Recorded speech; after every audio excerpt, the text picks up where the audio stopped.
ஆதி மகள், சாரி.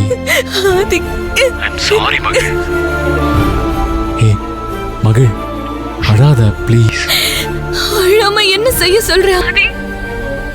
உண்மையாவே இன்னைக்கு உன் வீட்டுக்கு வந்தது, பாட்டிய பார்த்தது, உன்னோட டான்ஸ் ஆடினது,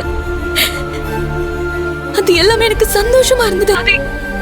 ஆனா அடுத்த 1 மணி நேரத்துல எல்லாமே கலைஞ்சு போயிடுச்சு. என் கற்பனை வெறும் பகல் கனவுன்னு உங்க அம்மா சொல்லாம சொல்லிட்டாங்க.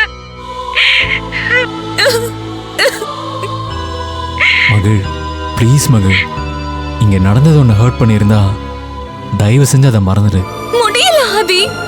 ஸ்வேதாவுக்கான என்கேஜ்மெண்ட் மோதிரம் என் பக்கத்துல வந்து விழுந்துச்சு, என்ன ரொம்ப கஷ்டப்படுத்திருச்சு.